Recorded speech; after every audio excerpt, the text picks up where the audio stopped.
Subscribe कीजिए royal teacher को education संबंधी न्यूज़ तुरंत पाने के लिए। राजकीय विद्यालयों के महात्मा गांधी अंग्रेजी माध्यम विद्यालय के में रूपांतरण के संबंध में नवीन दिशा निर्देश हुए जारी। परिपत्र हुआ जारी। कार्मिक पदस्थापन के निर्देश भी हुए जारी।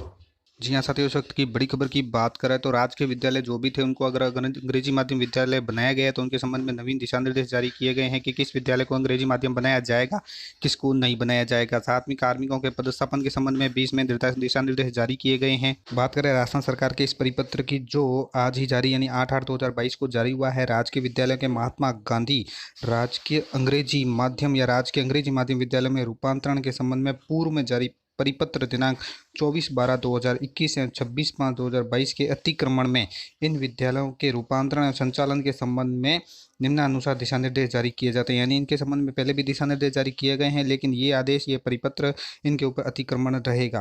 अब बात करें सबसे पहले निर्देश की तो गांव और कस्बे या क्लस्टर में स्थित विद्यालयों में यथासंभव उच्च माध्यमिक स्तर के विद्यालय का ही चयन किया जावे, लेकिन उपयुक्त विद्यालय उपलब्ध नहीं होने की स्थिति में गांव या कस्बे क्लस्टर में एकमात्र उच्च माध्यमिक विद्यालय होने की स्थिति में उपयुक्तता के आधार पर भविष्य की संभावनाओं को देखते हुए उच्च प्राथमिक या प्राथमिक विद्यालय के चयन हेतु प्रस्तावित किया जा सकता है। इसी प्रकार गांव कस्बे क्लस्टर में स्थित ऐसे विद्यालय जिनमें 2 से अधिक संकायों का संचालन किया जा रहा हो एवं नामांकन भी अधिक हो को चयन हेतु प्रस्तावित नहीं किया जावे। दानदाता भामाशाह शहीद स्वतंत्रता सेनानी के नाम से संचालित राजकीय विद्यालयों के चयन हेतु सामान्यतः प्रस्तावित नहीं किया जाए।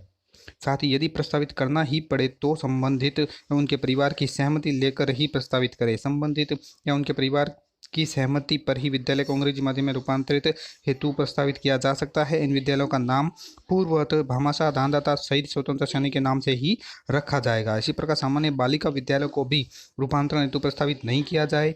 यदि प्रस्तावित करना ही पड़े तो SDMC की सहमति लेकर ही प्रस्तावित उनको करें। इसी प्रकार केवल कम नामांकन वाले बालिका विद्यालय को वह भी केवल उस स्थिति में प्रस्तावित किया जावे जब कि बालिकाओं के लिए निकट ही राजकीय विद्यालय उपलब्ध हो एवं उनकी पढ़ाई निकट के हिंदी माध्यम विद्यालय में निरंतर जारी रह सके। इसी प्रकार गांव कस्बे क्लस्टर में रूपांतरण हेतु कोई भी अन्य विकल्प नहीं होने की स्थिति में समुदाय दानदाता SDMC के द्वारा भौतिक संसाधनों की उपलब्धता सुनिश्चित करवाए जाने की स्थिति में किसी राजकीय विद्यालय में संबंधित किए गए अन्य राजकीय विद्यालय को समन्वय से मुक्त किया जाकर चयन हेतु प्रस्तावित किया जा सकता है। इसी प्रकार जनप्रतिनिधि दानदाता भामाशाह द्वारा जो आर्थिक संबल प्रदान करने की स्थिति में प्राप्त प्रस्ताव पर भी गुण के आधार पर भविष्य की संभावनाओं को देखते हुए चयन हेतु प्रस्तावित किया जा सके।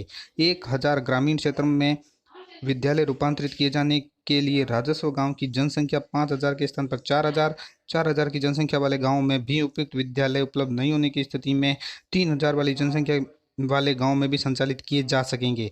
इसी प्रकार यदि पर्याप्त स्थान की उपलब्धता हो तो 2 अलग अलग विंग में हिंदी माध्यम व अंग्रेजी माध्यम विद्यालय पृथक रूप से एक ही पारी में संचालित किए जा सकेंगे।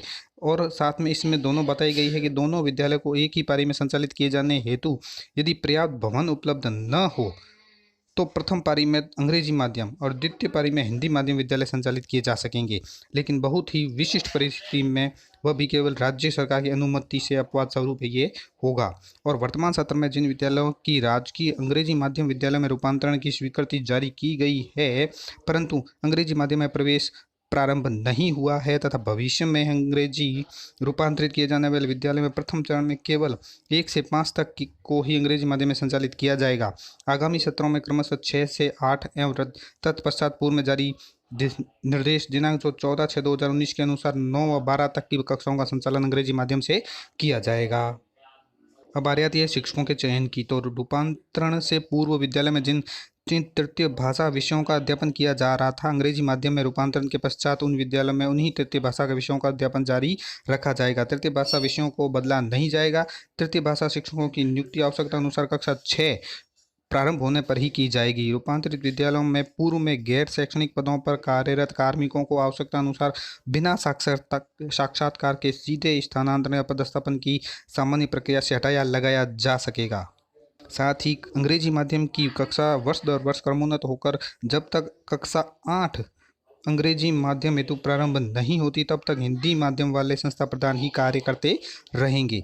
रूपांतरित किए जाने वाले महात्मा गांधी राजकीय विद्यालय अंग्रेजी माध्यम राजकीय अंग्रेजी माध्यम विद्यालय में प्रवेश प्रारंभ किए जाने से पूर्व आवश्यकता अनुसार शैक्षिक एवं गैर शैक्षणिक पदों पर कार्मिकों का पदस्थापन किया जाए। इसी प्रकार रूपांतरित किए जाने वाले विद्यालय में पूर्व में अध्ययनरत विद्यार्थियों में से अंग्रेजी माध्यम अध्ययन के इच्छुक विद्यार्थियों की संख्या के अनुरूप ही विद्यालय में सेक्शन निर्धारित किए जाएं और अध्यापन हेतु स्टाफिंग पैटर्न के अनुसार शिक्षकों की मांग विभाग द्वारा पूर्व में जारी दिशा निर्देश के अनुसार ही की जाए। शेष जो दिशा निर्देश है वो दिनांक 14/6/2019 के यथावत रहेंगे। तो दोस्तों ये थे कुछ दिशा निर्देश जो मैंने आपको बताए। उम्मीद है दोस्तों ये वीडियो आपको पसंद आई होगी। वीडियो पसंद आए तो जरूर लाइक शेयर और सब्सक्राइब कीजिए। पास में आने वाले घंटी के बटन को जरूर दबाएं एजुकेशन संबंधी न्यूज़ तुरंत पाने के लिए।